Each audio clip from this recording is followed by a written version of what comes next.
Yang pertama, kenapa isbat nasab Ba'alawi kok bermasalah? Kok sampai sekarang mereka tidak bisa menunjukkan hasil isbat dari internasional, dari narkoba internasional. Yang kedua, menyikapi framing jahat bahwa mereka sebagai cucu Nabi terus melakukan banyak penyesatan dan klaim-klaim yang berbahaya bagi kehidupan berbangsa dan bernegara. Monggo. Zaman ini zaman modern, isbat nasab sekarang yang paling kuat dengan tes DNA.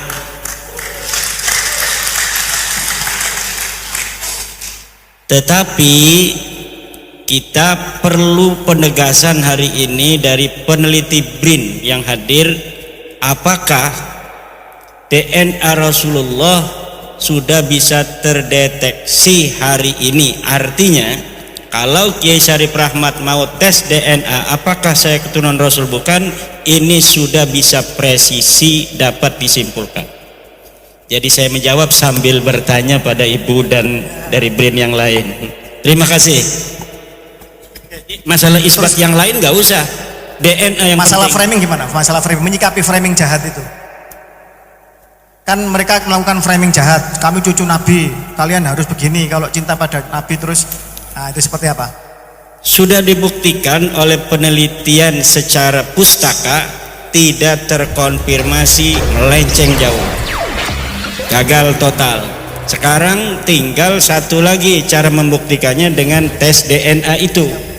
Tetapi kita ingin penegasan daripada peneliti BRIN, apakah tes DNA hari ini sudah bisa presisi untuk mengurut kita keturunan Rasul ataukah bukan. Baik, demikian. Oke, terima kasih. Pertanyaan ketiga langsung, dan ini sebenarnya inti yang ingin diminta adalah pertama terkait open posting Najwa Shihab yang dilakukan oleh lembaga Eijkman yang menyatakan bahwa rasnya cuma 3% ras Arab. Itu yang pertama. Yang kedua, tentang akurasi dari tes DNA itu sendiri, bagaimana kok bisa menentukan bahwa ini benar, ini keturunan Nabi dan ini bukan. Dan tentang kenapa Ba'alawi itu gagal dan mutlak tertolak sebagai keturunan laki-laki ke Sayyidina Ali bin Abi Thalib karramallahu wajhahu. Monggo. Ini yang jawab dua orang nih ya. Kayaknya tadi ada yang nggak dengar bahwa SNP itu jutaan tahun bertahan. SNP-nya Imam Ali itu ada ditemukan, keturunannya harus punya itu. Kalau enggak ya nasabnya batal. Anda ngaku keturunan Ali, diperiksa di lab BRIN, nggak ada penanda genetiknya Imam Ali, ya nasab Anda batal. Selesai urusan. Ba'alawi kita datanya nggak ada, tapi kelihatan rame gitu. Kalau saya bilang moyangnya bukan satu itu, karena begini, kalau saya haplogrupnya J saja, seluruh keturunan laki-laki saya J semua. Kalau saya G semua. Kalau Ba'alawi maaf, rame, berarti kakeknya nggak mungkin satu. Itu dulu, kakeknya nggak mungkin satu. Kakek 1000 tahun lalu nggak mungkin satu. Keturunan Imam Ali itu ketahuan. J semua keturunannya, yang bukan J ya mungkin keturunan tapi garis perempuan. Kita nggak boleh menafikan loh ya. Artinya begini, orang ngaku keturunan siapa sepanjang dia nggak maksa harus garis laki-laki, ya kita terima aja.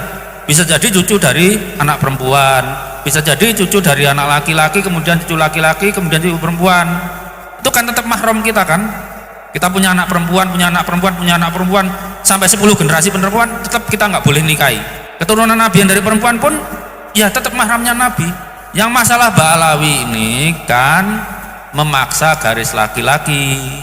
Nah itu, saya mau ke Dr. Arikem biar jelasin. Oh, Assalamualaikum warahmatullahi wabarakatuh. Tadi masalah ilmiahnya, teknisnya sudah dijelaskan oleh Pak Sugeng dan Bu Rere. Saya mencoba untuk menjelaskan secara ilmiah populer tanpa mengurangi isi ilmiahnya. Begini, percaya nggak kalau kita berasal dari satu bapak, Adam, terus sampai bapak yang Adam itu bapak umat manusia, ada bapak ras manusia, itu namanya Nabi Nuh. Karena pas banjir besar selesai, 3 anaknya menyebar. ada Sam, ada Ham, dan ada Yafet, ya. Dan kemudian menyebar ke seluruh muka bumi. Muka bumi memangnya sama? Kan enggak. Ada yang padang pasir, ada yang es, ada yang hutan tropik, segala macam. Satu tidak lebih baik dari yang lain, dan itu sudah berpisah selama ribuan tahun. Untuk mengatasi ini, Allah menganugerahkan kepada kita mekanisme untuk menjaga supaya nggak mati gitu loh. Itu menyangkut masalah penampilannya, fisiologi tubuhnya, segala macam. Kan nggak mungkin orang yang tinggal di daerah tropika seperti ini, yang sumuk, opol, segala macam, itu punya bulu-bulu yang panjang, itu jelas nggak mungkin, ya. Terus orang yang tinggal di daerah dingin tidak mungkin mempunyai bulu-bulu yang tipis seperti kita, pasti akan kedinginan. Mereka punya bulu yang lebat. Itu adaptasi manusia, dan adaptasi manusia itu diturunkan dari orang tua ke anak supaya anaknya juga survive, bertahan hidup. Jadi ada sifat-sifat badan yang berbeda.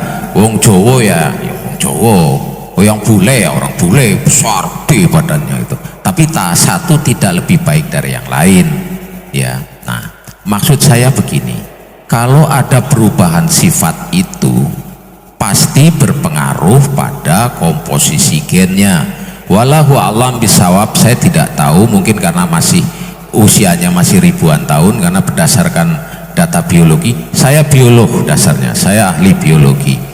Dari genetika diketahui bahwa manusia itu keluar dari Afrika, out of Afrika 200.000 tahun yang lalu. Jadi masih relatif muda untuk pembentukan spesies baru. Mudah-mudahan sih enggak, ya. Jangan sampai, wallahu a'lam bishawab. Maksudnya manusia itu di dalam tubuhnya beragam, karena sifat itu diatur oleh gen, maka komposisinya beragam, macam-macam, yang ekspresinya juga beda-beda. Gak mungkin orang yang bulunya tebal tinggal di daerah panas, gak mungkin orang yang tinggal di daerah dingin punya bulu-bulu tipis tinggal di daerah dingin, orang dari daerah panas, ya. Masing-masing beda, komposisinya beda, dan itu diturunkan dari dari bapak ke anak. Itu kalau dari ibu ke anak. Kalau dari ibu, dari mitokondria, namanya ada gen yang di dalam tubuh, ada sel lah, organel lah. Yang kita fokus ke sekarang kan masalah nasab, maka kita lari ke masyarakat yang penurunannya patrilineal, garis bapak. Berarti kita ambil yang di kromosom Y, karena Y itu bapak, ya. Nah, jadi masing-masing daerah itu beda-beda komposisi kromosom Y-nya. Kenapa? Karena alamnya beda. Nah, alam yang sama pasti punya manusia-manusia yang mbahnya sama. Jadi tiap-tiap daerah itu punya komposisi kayak mainan Lego itu, merah, kuning, hijau, coklat, hitam, apa segala macam, itu beda sesuai dengan kondisi alamnya. Makanya kalau alamnya begini, komposisinya gini. Orang yang tinggal di daerah semenanjung Arabia dengan panas seperti ini, yang kemudian dikenal sebagai orang-orangnya Babilonia, kemudian menurunkan Ibrahim, Ismail dan Ishak, ya, orang-orang Arab dan Yahudi, itu komposisi gennya kayak gini di kromosom Y-nya. Kenapa? Karena sesuai dengan komposisi di wilayahnya yang panas.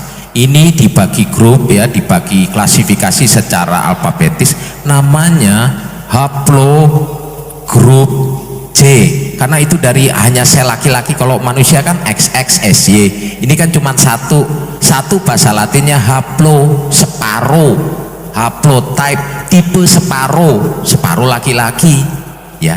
Tipe yang khusus laki-laki, yang separuh cuma laki-laki, berarti yang Y, bukan yang X kan perempuan.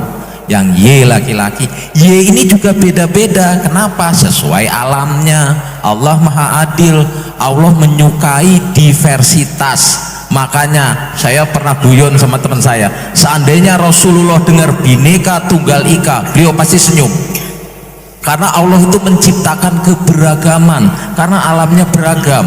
Maka orang yang tinggal di daerah padang pasir kayak begini, yang kemudian menurunkan orang-orang Yahudi dan Arab, itu komposisi Y-nya kayak gini, maka itu disebut Y, ya, kromosom Y. Grup C1, grup orang-orang padang pasir Arabia.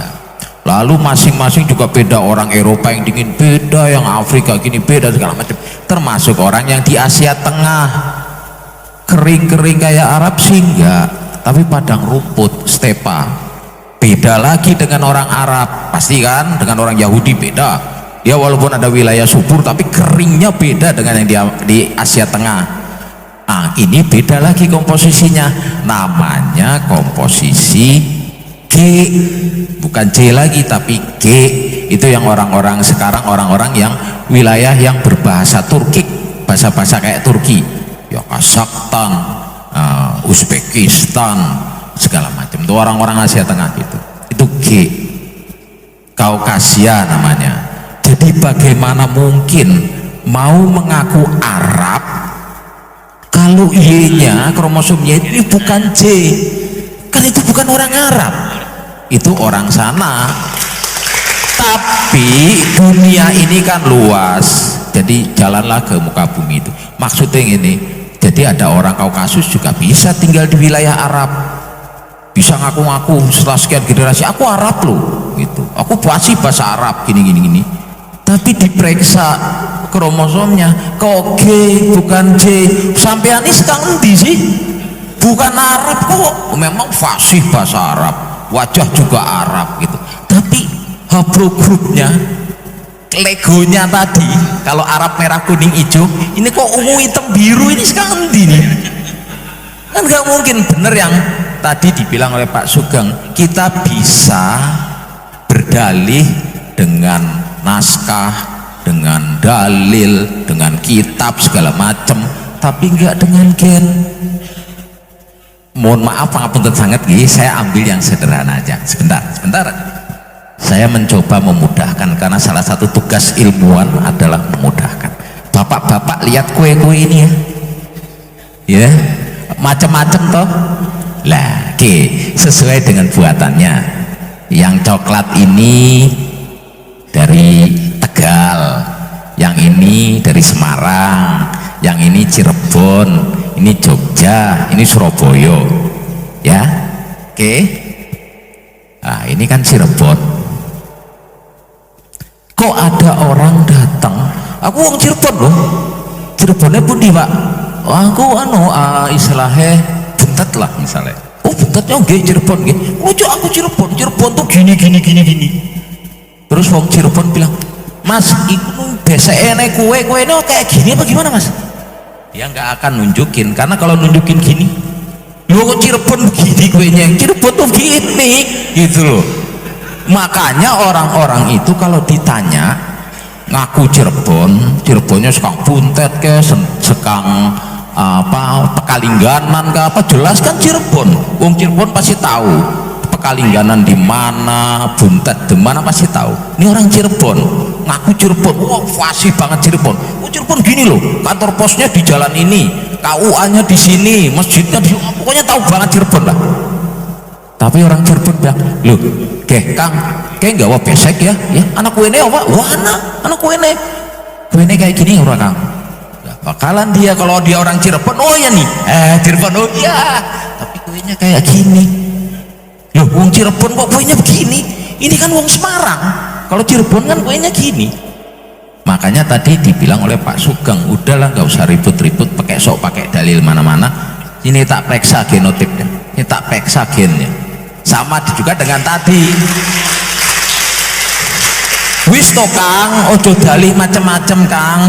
Angger wong Kang, angger wong Cirebon, kayak kuene kayak opo Kang? Ligi lho, kayaknya nggo besek bok. Lah aku yang nggo besek, aku sang Cirebon Kang, lagi Cirebon Kang. Kalau dia memang orang Cirebon, dia akan bilang gini, tapi ini enggak, kuenya gini, ini kuenya loh kayak wong Semarang, wong Cirebon ini kuenya loh. Makanya sampai kapanpun kalau orang itu betul-betul keturunan Rasul dan betul-betul genotipnya haplogrupnya C, dia akan ngasih, oh silahkan ambil darah saya kalau nggak percaya. Ini kan nggak ngumpet-ngumpet. Jadi ada yang dalam tanda kutip disembunyikan. Lah, padahal sebenarnya simpel aja. Kalau mau ya, mereka kan takut kalau ternyata haplogrup mereka G bukan J. Jangankan keturunan Rasul, wong Arab aja bukan, gitu loh. Kan simpel. Saya tidak menuduh mereka ahlul bait atau bukan, tapi kalau memang di dalam, jadi gini, ilmuwan dan Islam kebetulan sama. Makanya di masa lalu, ilmuwan di masa lalu yang fondasinya sampai sekarang tetap dipakai termasuk genetik, itu ulama-ulama Islam. Al-Khawarizmi itu bapaknya optika modern. Saya botani, itu ada Al-Dinawari, beliau menulis buku kitab Al-Hayatun atau apa Al-Nabatiyah, jadi tentang tumbuhan. Saya botanis, Bu, saya mempelajari itu, dan kami mengakui bahwa salah satu ilmuwan botani dunia itu adalah Ad-Dinawari. Ad-Dinawari lah yang menulis tentang apa yang di dalam bahasa Arabnya itu saya lupa namanya, yang kalau diterjemahkan intisari dari sesuatu yang penting itu apa? Pala. Beliau menulis tentang cengkeh. Cengkeh itu dan pala ini berasal dari wilayah Al-Mulk, negara dengan wilayah yang banyak rajanya, Maluku.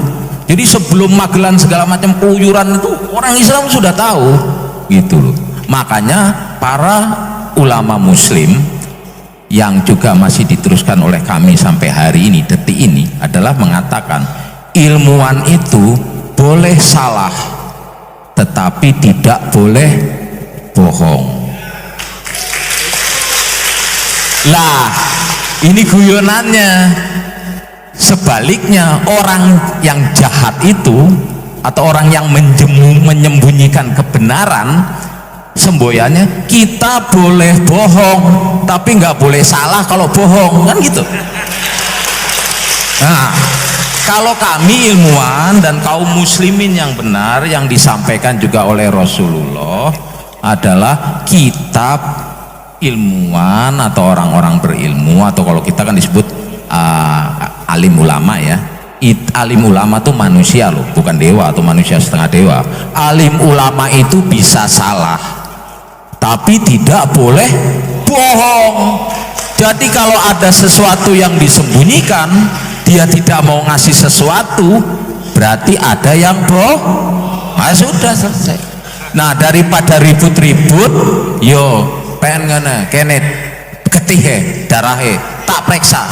Angger memang J ya memang sampean bener kok, tapi angger G lho, kalau muslim boleh salah tapi nggak boleh bohong. Rasulullah pernah salah nggak? Pernah, tapi kesalahannya kecil. Tapi Rasulullah pernah bohong nggak? Oh, nggak pernah. Jadi kalau Anda muslim jangan takut salah, takutlah kalau bohong. Nah, seperti saya tadi dibilang oleh bapak-bapak semua, bahwa baik dalam ilmu apapun juga ya, kita itu bisa aja sampai ke kesimpulan yang salah, tapi tidak boleh bohong. Itu pertama ya. Jadi makanya Rasul mengatakan sampaikan yang hak walaupun itu pahit. Dan ini pasti berkaitan dengan mereka merasa mempunyai kemuliaan sehingga kalau dagang gampang, kalau ini gampang, jadi urusannya duit ya toh. Padahal Rasulullah sendiri bilang barang siapa yang merasa tenang di rumahnya ya, sehat badannya dan cukup makan untuk hari ini, berkah cukup makan hari ini, dia bagaikan sudah memiliki dunia dan segala isinya. Jadi Rasulullah itu mengajarkan kepada kita santai aja, yang penting ojo, sing penting ikhlas lan ojo musyrik, udah itu aja. Lah kalau dia menyembunyikan sesuatu yang bohong kan sama aja musyrik. Bagaimana turunan Nabi musyrik? Nah untuk ini supaya tidak berlarut-larut, nggak usah pusing-pusing, getih mundi gitu loh, gue tak periksa. Kalau memang benar-benar J ya oke. Sing kalau memang G ya ngaku, ya saya memang bukan dari sana. Selesai. Sama seperti ini, ngakune wong Cirebon, biasa isi iki Cirebon suka ngendi gitu loh. Lah kan, nah tapi untuk sampai jauh ini atau ini dibesek kan, beseknya diserahin. Mulane mohon maaf saya Jawa tapi banyak kan ikut ibu jadi rada-rada ngapak itu. Wis ojo kakean cangkem, getih mundi gitu loh. Gua tak periksa wis. Gampang toh ya wis.